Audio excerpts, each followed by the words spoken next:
Today I'm going to do a bit of boundary control. So a large chunk of the property, the boundary line, basically runs along the road. We've got quite steep hillsides that come along the side of the property. A lot of this looks quite good actually. There's quite a bit of natives growing along, ferns growing on there, Karnika, Mahoi, plenty of species. There's a bit of Himalayan honeysuckle, a bit of gorse. Those are not the ones that I'm worried about. There is also a little bit of pines, and that's what I'm going to focus on today. Take this pole saw and just go along the edge, and wherever there's a few sticking up, I'm just going to saw them down. And also it's just another moment to explore what's growing, what's happening, and just get to know the land a bit better. The pines, there's only a few of them, so it's easy to get on top of them. It's a manageable amount.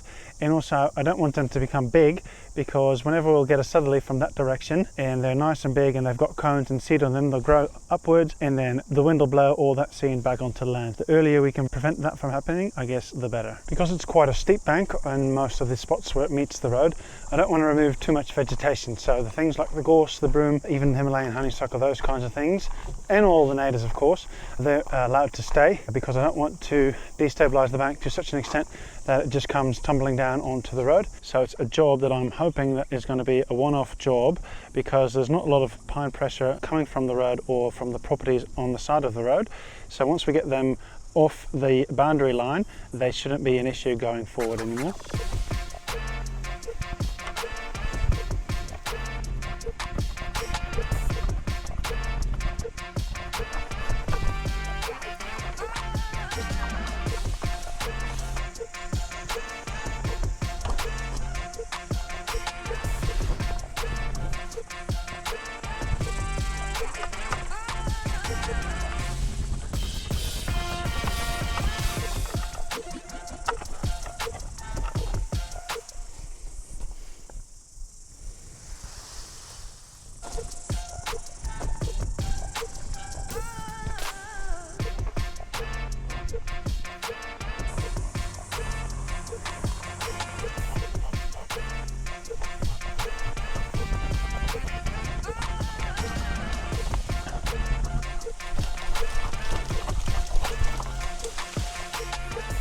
Woo!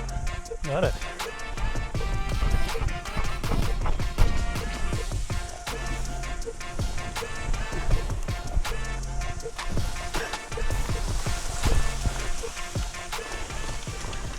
Woo! Jackpot! So this is the last of the small ones, the ones that I could do with a hand pruning saw or the pole saw. I think the total's maybe 10, 12, so not too many. A reasonable amount to kind of work on in an afternoon. If that means that we've cleared the complete boundary on the roadside of future pines, at least for now, then I think that's a worthwhile investment. All that's left to do now is go after the big boy, this one over here, and I think we'll need the big guns for this one. So I'll go grab the chainsaw and have a crack at it.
So why are we focused on trying to remove these pines from the boundary and from the land in general? That has to do with the fact that they're very successful plants. They can outcompete natives in growth rate and in cover. So if we don't take action, then the land will become a big pine forest like it was before the harvest. That's not the outcome that we want, so that's why we have to actively intervene. If we would have wanted it to become a pine forest, just like on this side, all of that is a monoculture of pine. If that's the outcome that you want, then fine, you don't have to do anything about it. But we want a diverse native forest. We want to regenerate, rewild. So then we have to focus on a few of the key players and kind of intervene with them. The irony with that is that the radiata pine, which is the one that we are kind of trying to remove from this landscape, in its native habitat, which is California and I think a few islands in Mexico from the top of my head, it's threatened with extinction over there. So we are trying to actively eradicate it over here, and over there they are trying to save it from going extinct. And I guess that's the craziness of the world that we live in at the moment. Quick warning, this is not health and safety approved, and I don't know what I'm doing. Yes, yes, whoop, whoop, let's get going. Boom, boom. Done and dusted. And the good thing is, I survived.